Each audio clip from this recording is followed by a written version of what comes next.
আজকে আমাদের ভিডিও টপিকটা হচ্ছে কেন আপনি লিথিয়াম ব্যাটারি চয়েস করবেন লিড অ্যাসিড ব্যাটারি কিংবা পাউডার ব্যাটারি ব্যবহার না করে। লিড অ্যাসিড ব্যাটারিগুলোতে কিন্তু একটা মেইনটেনেন্সের ঝামেলা আছে।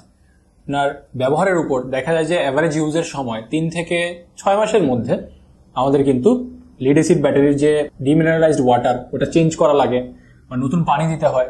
যখন আবার দেখা যায় যে একদম শেষের দিকে তখন দেখা যায় যে একদম নতুন করে আবার ফুল রিফিল করা লাগে সেই ব্যাটারিতে পানি দিয়ে। কিন্তু লিথিয়াম ব্যাটারিতে এ ধরনের কিন্তু কোনো মেইনটেনেন্সের কোনো ঝামেলাই নেই।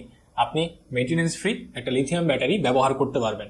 এটা লিথিয়াম ব্যাটারির একটা one of the biggest advantage. এরপর লিথিয়াম ব্যাটারির লাইফ সাইকেলের কথা বলি বা লংজিভিটির কথা বলি, এটা কিন্তু লিড অ্যাসিড ব্যাটারি থেকে অনেক এগিয়ে।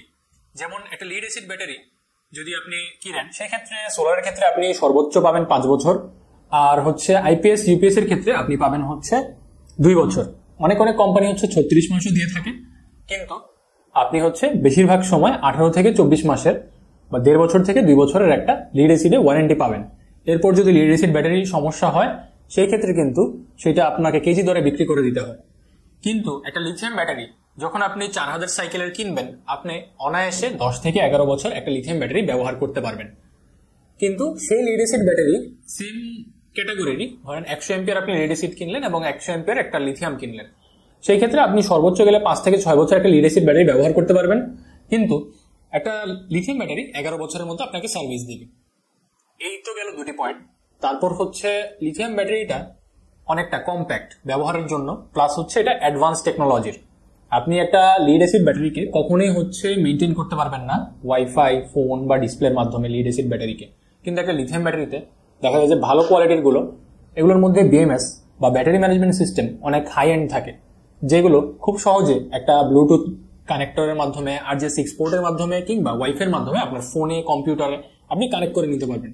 দেখতে পারবেন এর কন্ডিশন, দেখতে পারবেন সেলের ক্যাপাসিটি বা সেলের সব ধরনের ডিটেলস। তারপর আপনি যদি প্রাইসের দিকে আসেন, যদি 10 বছরের কথা চিন্তা করেন, সেক্ষেত্রে কিন্তু আপনার 2টি লিড অ্যাসিড ব্যাটারি লাগবে। আমি যদি একটা 100 এম্পিয়ার লিথিয়াম ব্যাটারির কথা বলি, আমাদের কাছে যে ব্যাটারিটা আছে ডিজেডিসি, আমরা কিন্তু সেটা বর্তমানে 25,000-এর আশপাশে বিক্রি করছি।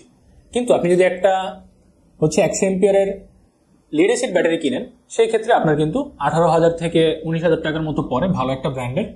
তারপর 18,000 আপনি চিন্তা করেন যে 10 বছরে আপনার 2টি লাগছে, সেক্ষেত্রে 36,000 টাকা খরচ হচ্ছে। কিন্তু আপনি যদি লিথিয়াম ব্যাটারি একটা কিনেন 25,000 টাকা দিয়ে, সেটা কিন্তু আপনি 10 থেকে 11 বছর, 4000 সাইকেল আছে এটার মধ্যে, 10 থেকে 11 বছর অনায়াসে ব্যবহার করতে পারবেন। তো আজকের ভিডিওতে এইসব কিছু পয়েন্ট নিয়ে কথা বললাম, যেটা যে আপনার কি কি দিক দিয়ে ভালো লিড অ্যাসিড ব্যাটারি থেকে লিথিয়াম ব্যাটারি, এগুলো একটু ফুটিয়ে তোলার চেষ্টা করলাম। তো আশা করি আপনাদের এই ভিডিওটি ভালো লেগেছে। যাদের ভিডিওটি ভালো লেগেছে তারা ভিডিওটিকে লাইক করবেন এবং আমাদের চ্যানেলে সাবস্ক্রাইব করে না থাকলে এখনই সাবস্ক্রাইব করবেন। Thanks for watching this video.